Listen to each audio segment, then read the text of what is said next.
you're in your 27, 28, 29, and you still just a couple years out of youth sports or playing football, and you're now still actively doing that. We are running and organizing the league effectively by having franchise opportunities. Right now, we have our franchise in Ottawa, we have a franchise in North Bay, but we will also be looking to have franchises in other marketplace. And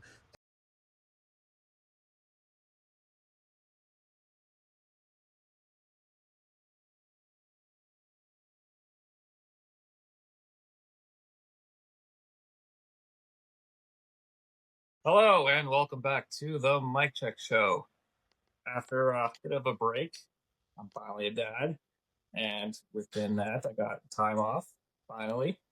But of course, it's in the garage. But hey, you do what you do. Anyways, so today we have all the way from Ottawa, Kevin Ling. hey, nice to meet you, Mike. Thanks again for having me. I know we were trying to get this done a little while ago, so I'm happy that we can get it done now. And I know you had a very good reason for a bit of an interruption there. So congratulations again. Thank you. Gonna say, I think the missus will be mad if I try to do this interview during the labor. So I'm glad we waited. Absolutely, that might be a little bit difficult. So, but it's good to get at it. So, all right, so Exactly. shoot. Okay, so before we get started with all the questions, can you tell the viewers a little bit about yourself and kind of your background with football? Perfect. Thanks, and I'll keep it short. So, as a former player, I played in the Canadian Junior Football League.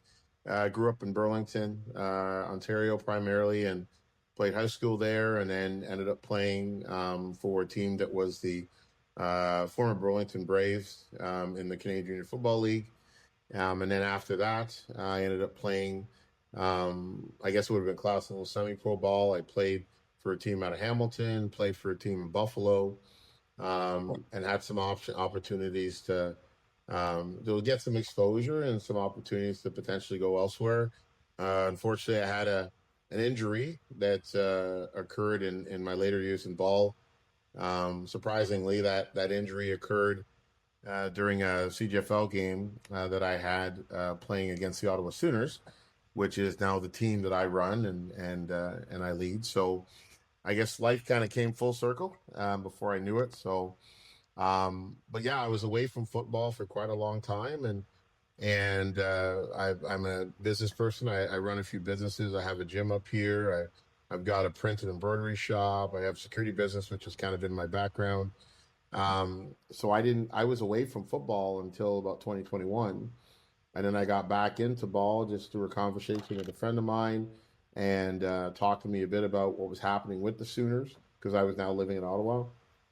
And that led me to taking the team over and rebuilding an historic organization almost from the ground up. Again, after they had been off the field for a couple of years. So it's been an adventure. And with that, not only building up our junior level, we've had 3 consecutive years of an international all-star game that we put on between us and a U.S. School. Right. And during that period as well, I was also able to put the senior men's football team back on the field that played in the NFC. And then in 2024, I took over as the president and lead commissioner of the NFC when there was a bit of, let me say, disagreements between the past executives and so forth. So that's where I've been to date. So I've been working to build that out, and we have some plans going forward for 2026 to really revamp and change what we're doing as a league. So it's great.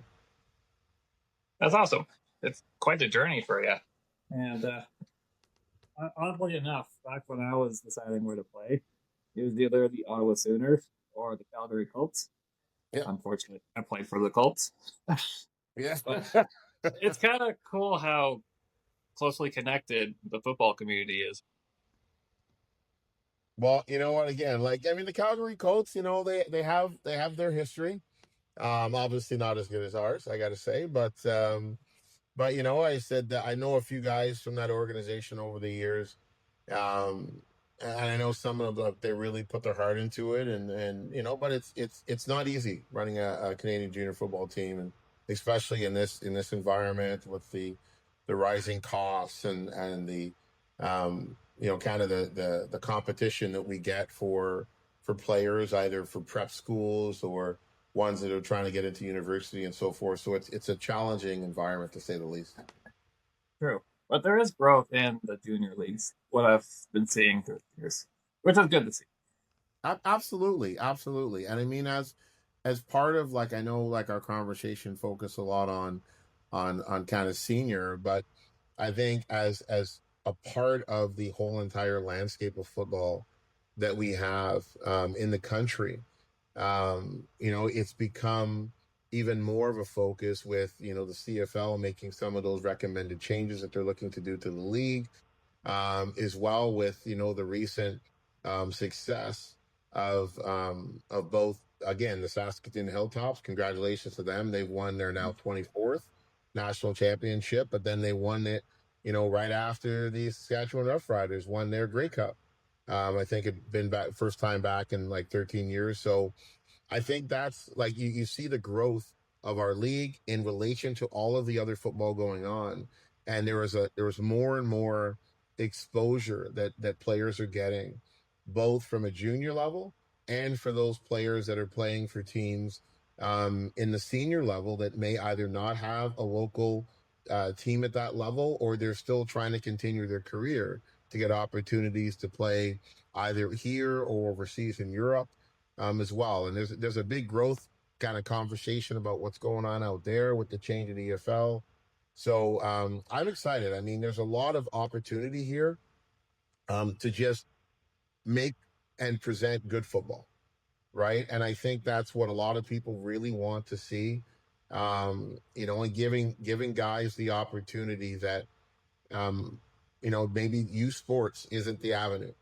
Maybe getting an opportunity down south in the NCCA isn't an opportunity, but just getting a chance to play football, and maybe getting an opportunity to play in a Team Canada senior men's team that just won the first championship that they've had internationally. So I think there's a huge opportunity here, and I'm happy to be doing my part in it. Yeah, it's very exciting to see. So, getting into business now Yep. with the NFC news.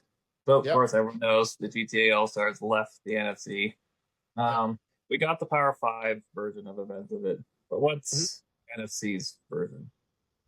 Yeah, and again, and I know it's a lot of back talk and rumor and conversation, and I've really to this point tried to be um I don't say as neutral, but focused on what we need to do with the league. But to be very blunt and upfront, um, we have had a long history of issues and concerns, and just overall just lack of real true professional leadership at that organization.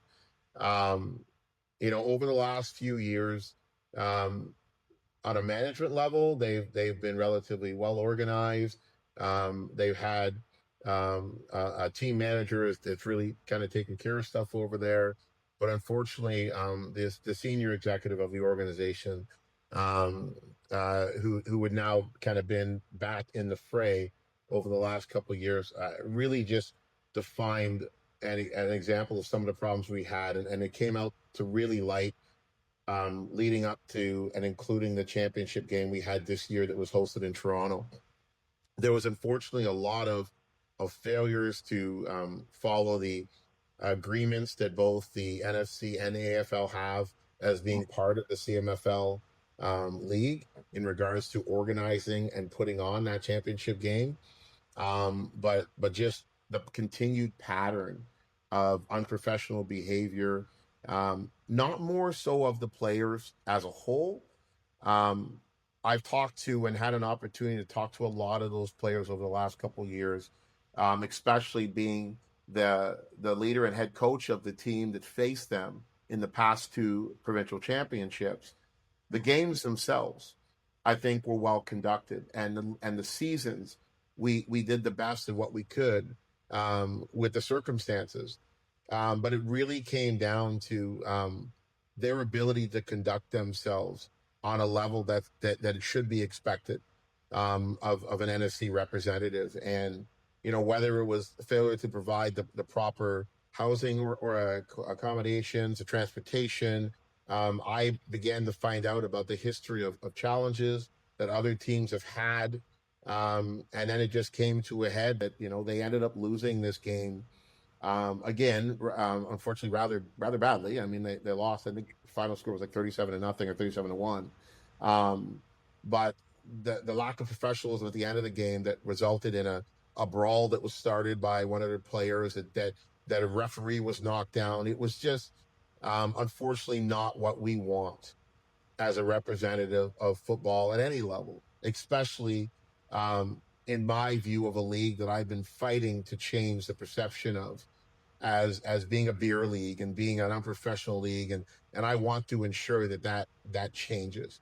So coming out of that game, um, I made it clear that there was going to be a full review. There was going to be discipline coming down, up to and including suspensions and expulsions of that leadership, and a review of that team playing, and as probably as a pretext to us getting even to that, they decided internally, and then they decided that they were going to make the jump to the Power Five, which, as you're well aware, and you're obviously on online and in a lot of the forums, there was a lot of questions around that.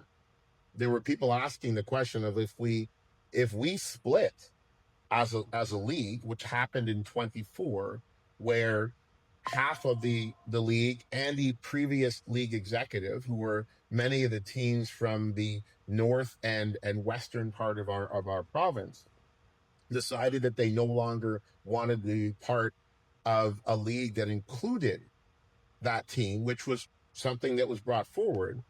The fact now that that team has joined that same group of individuals has caused people to ask the question, what do we leave for?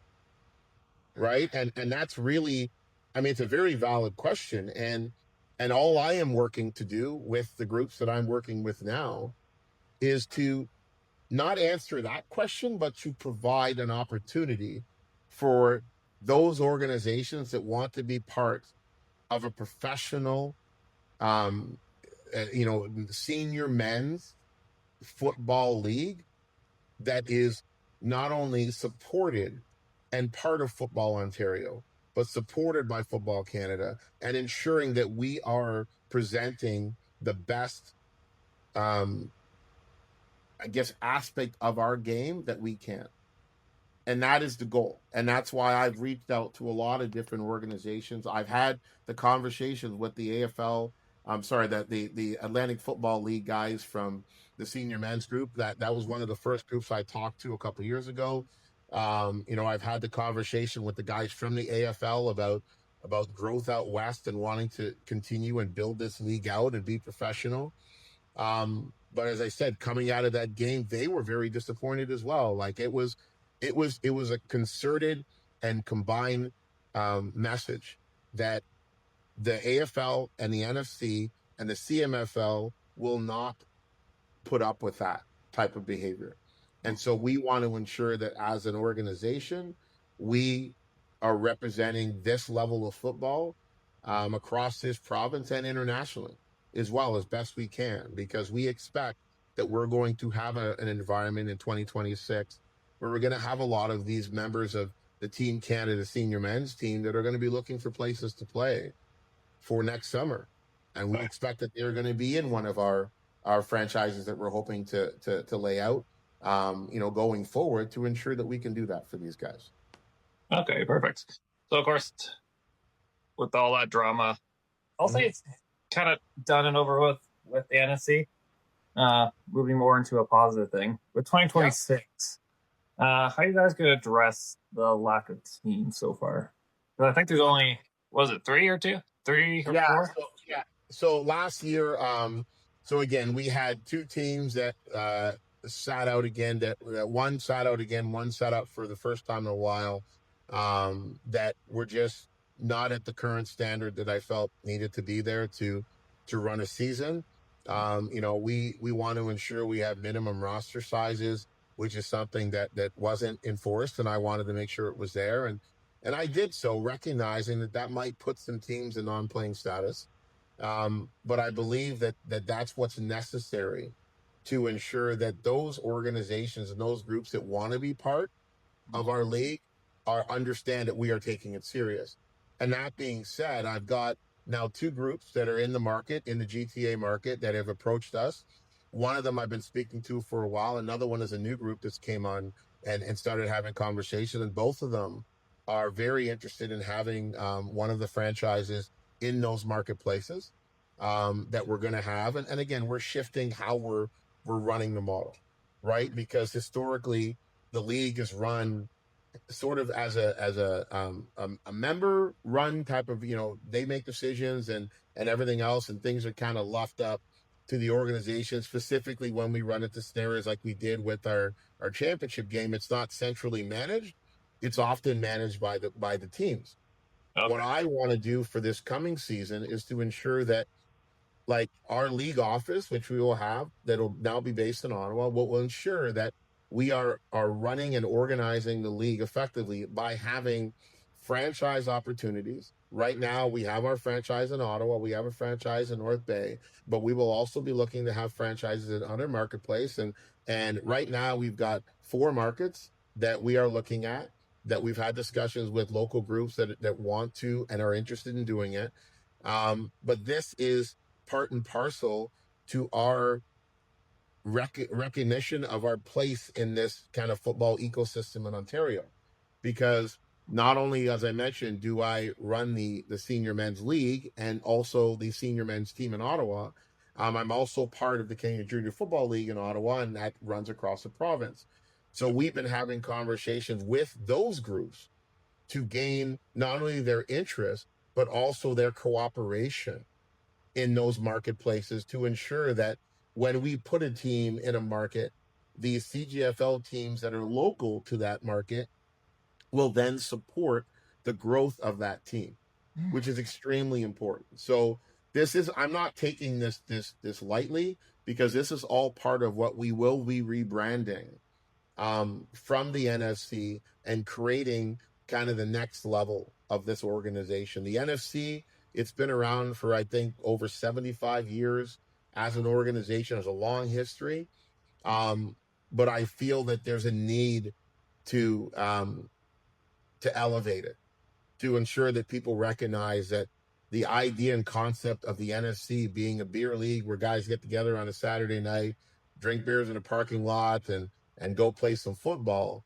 I'm not saying there's anything wrong with that, but the type of player has changed, Oh right? Because the type of player that we are working with and trying to attract isn't 45, 50, or 61 years old as he was in the other league.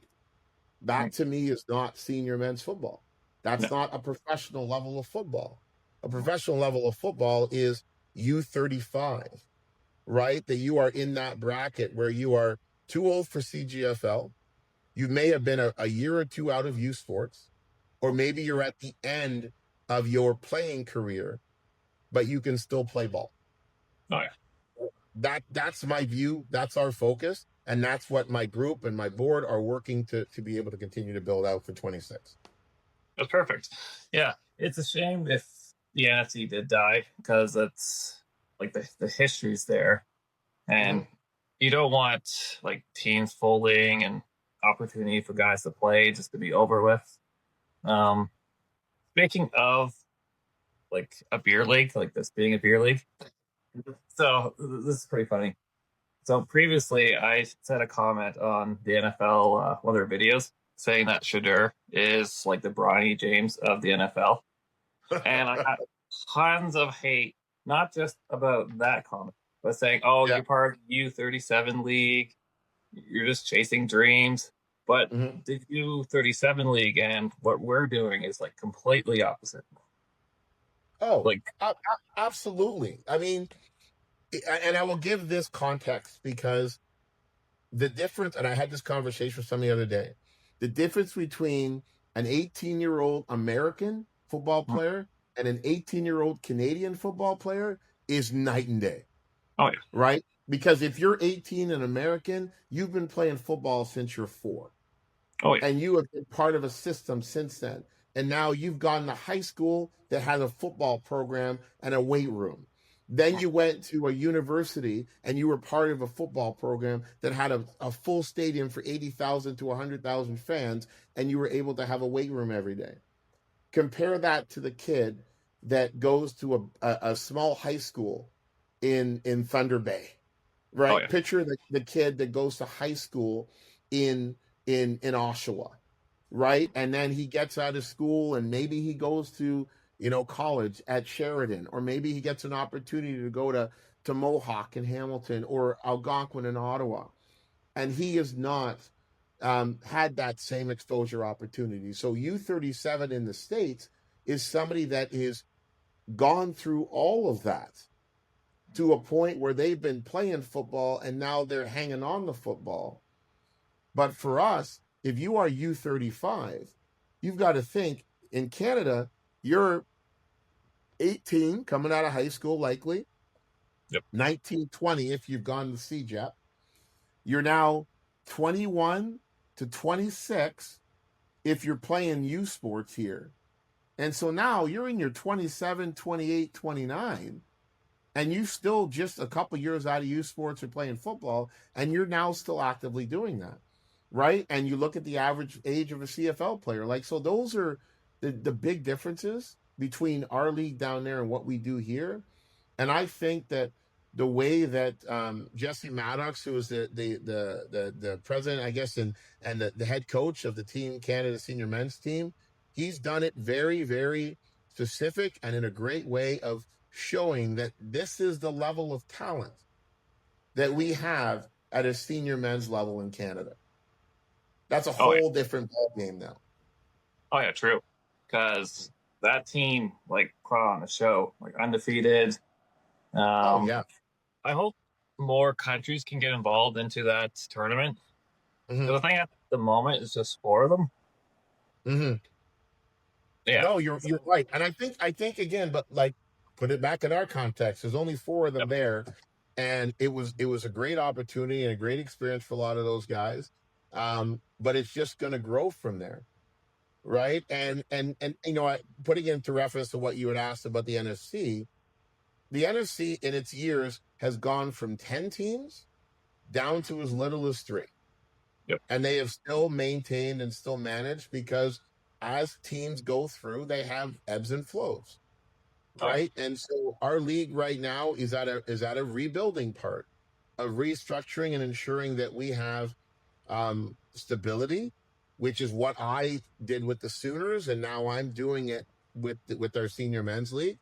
But I want to ensure that we have an opportunity for these guys to play some football and to be able to win and go after a national championship. And we've been clear.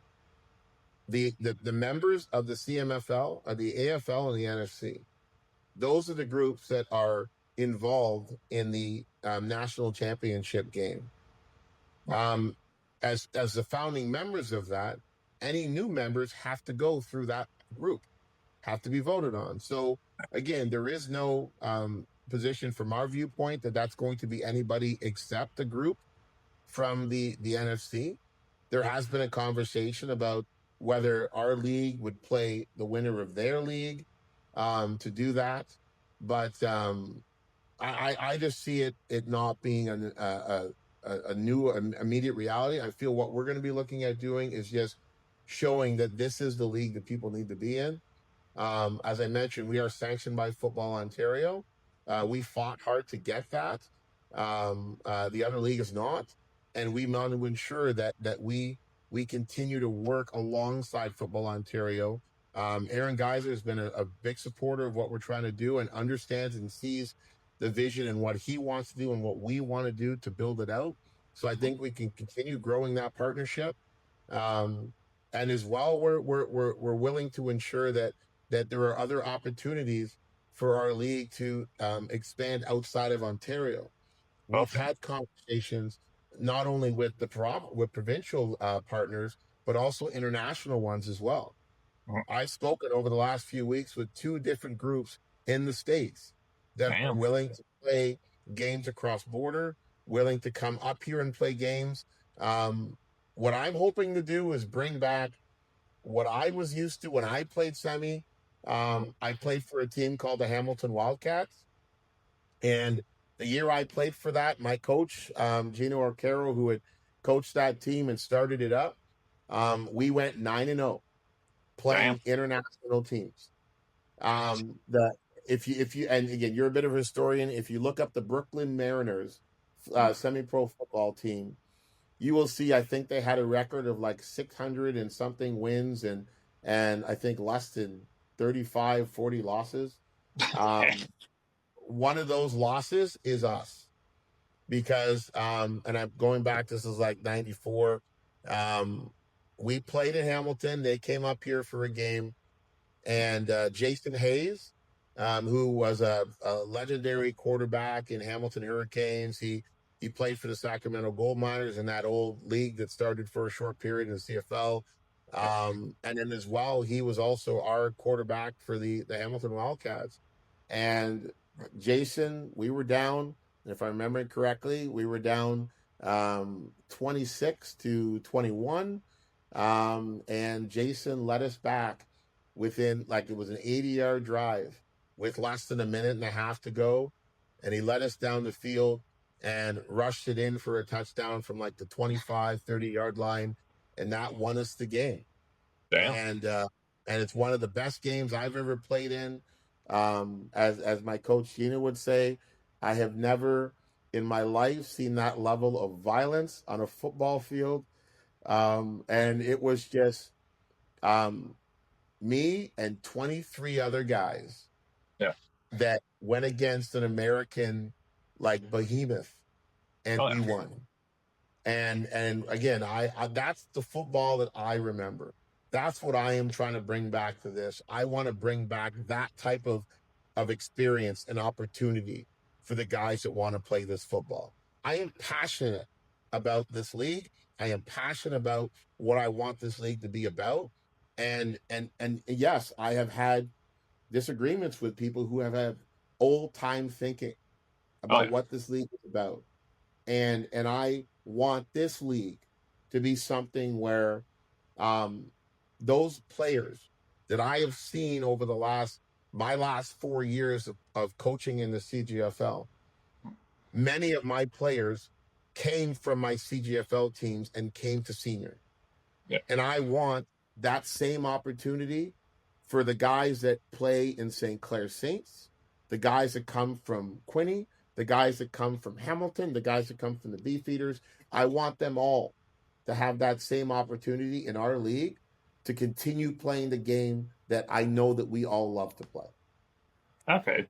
So speaking of that, having the old way of thinking, um, Mhm. what are you guys gonna do to vamp up the social media aspect of it? Because I noticed it's been quite lacking through the years. You are not wrong. And when I got involved, I said in technically in 23 is when we put a team back on the field. And at that time, it was the league website and stuff was being managed by somebody who was associated with one of the teams that left in the split. So when they left in 24, what went with them was pretty much a lot of the information, the stats, and everything that weren't updated.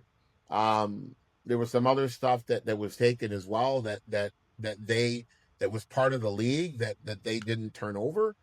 But at the end of the day, there was also a lot of absent info. There was history, there was some stats that was on the site, but it hadn't been kind of really current to what you needed now. Okay. So to answer to that, I've got developers working on our site that will be launched as part of our launch next month, to showcase our new presentation of our league and the senior men's league that we are going to be putting out for 2026. That website will include an actual player and team app. as well that will be part of it. And alongside that, there will be a part of the app that is focused on our fans and the fan part of the app, because our teams exist on a Saturday night where you have players coming with their families, their wives, sometimes their kids, coming to watch dad play some football. Oh yeah. And yeah, those are dads that are in their early 20s that are starting their life, but they're still playing a little football and want to enjoy it. And we want to ensure that not only do those families get access, but also the friends of those people, those players, but also the community itself. So our app will be geared to that, that will give people an opportunity to support players, to support the teams, not only through financial means, but also to be able to ensure that they keep up to date on what's going on with the team, kind of hearing from players. We will be doing interviews throughout the season and preseason to talk about what we want this league to be about, and ensuring that those players that are really interested and want to present themselves, because as you know, nowadays it's all about name, image, and likeness, all right, True. getting themselves up there. So that will be part of the app as well, because there'll be an NIL style sponsorship piece Ooh. within the app that will allow for players to raise money to cover their fees, but also be able to support their club as Mhm. well. There will be opportunities within the app to buy merchandise, and that kind of ties into a lot of the social aspect of the league, where we want to ensure that there is consistency in marketing, consistency in branding.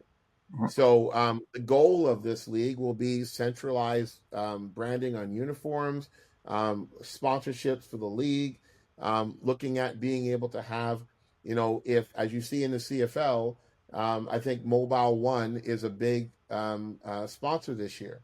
It's on the back of all the jerseys. Yeah, I noticed that. So we want to ensure that we have that same branding. If there's an organization, and my businesses support a lot of what I do, the ones that I run, so they will be part of this league as well, about Mhm. supporting the branding, supporting the organizations to ensure that we have standardized marketing across the board. All right, as well as equipment access, supply, and so forth. So this is not taken on a small aspect. We are working to really build this into something that really makes it clear that this is a showcase of senior men's football in the province. Damn, that's quite the upgrade. Good. Well, Yeah, before trying to do I like research on everything, like, all right, let's but try like Facebook first. Nothing. yeah, Then I had to dive like deep into the web. I'm like, okay, I just have to ask people. That's the easiest way to get this. But now with like the app and like, it's just a huge upgrade, which is great to hear. And building on to the player aspect of it, guys love seeing this type of stuff, like their name, mhm. their stats, highlights. Um, One question about with the app and everything else going on: are you going to have a kind of like a preview show or like picks kind of before each week? Yeah, and absolutely, and that's something that we've discussed. Like, a few of the guys that will be part of our, as we call them, kind of our leadership and liaison group. Some of them are current and former CFL players. Some of them are friends of mine that want to be involved in building this out, because this will be layered on, as a small note, to another level of football that we will be introducing next fall in Ottawa, in the Ottawa region, um, as a precursor to CGFL. So we are building out a lot of this to ensure that it presents the proper, um, as we would say, the pathway for football.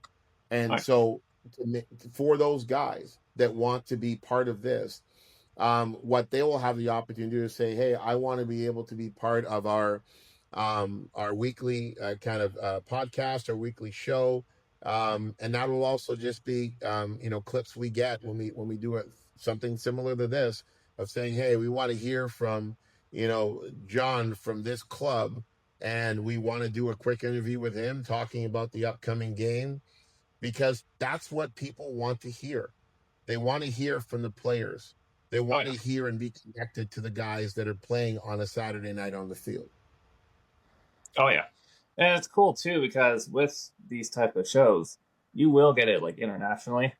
Like surprisingly Mm-hmm. enough, with my show, I've got it from like a couple of viewers from Indonesia, which is so Mm-hmm. wild to me. But it is kind of cool to see it grow in that sense because like I don't know if you're going to have your games live streamed or anything like that, Mm-hmm. but it does open up an avenue for international. Yeah. And I doubt there's going to be like international play between us and Japan, but you never know, which is You, you, kind of you what I love never about know the who's social going to media click part of on it. your feed. It can grow that way. Yeah. No, absolutely. And I'm working and having conversations with our broadcast partner that we've worked with at the Sooners for the last 4 years. A great company based out of Ottawa, ISI Live. They're renowned, like they've been doing and in the streaming and the video game for years. And they've got a very good production group. They're led by a gentleman named Bent.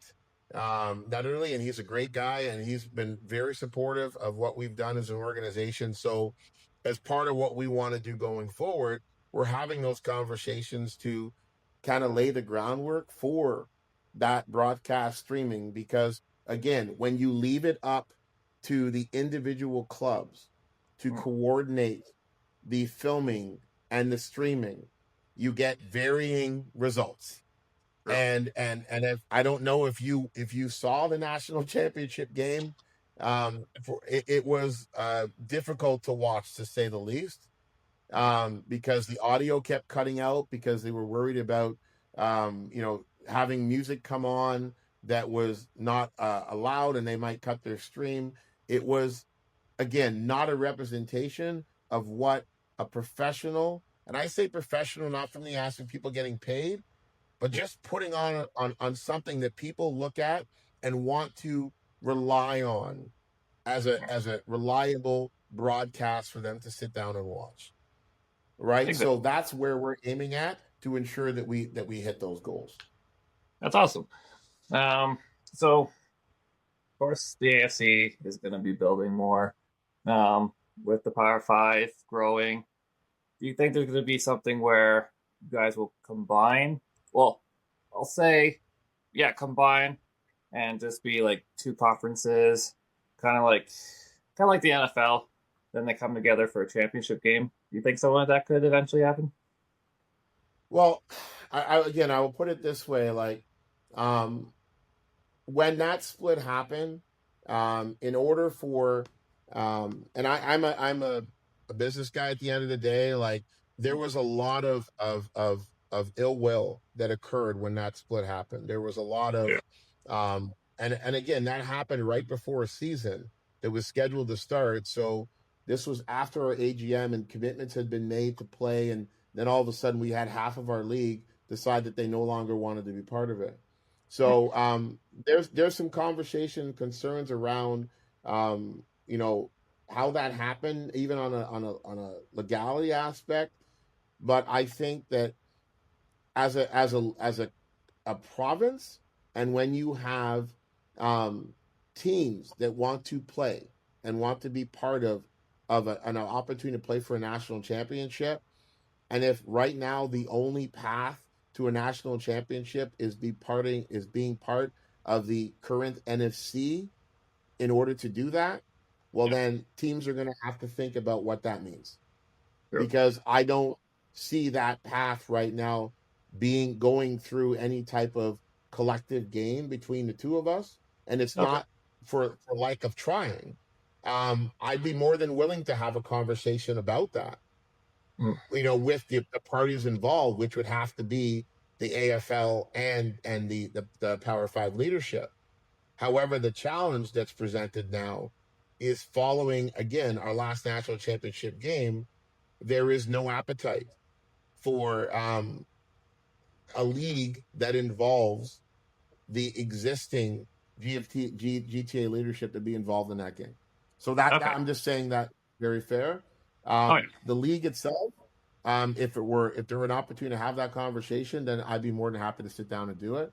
But my job is to look after and protect the members of the NFC and to ensure that the NFC is the one that's representing our league in the CMFL championship.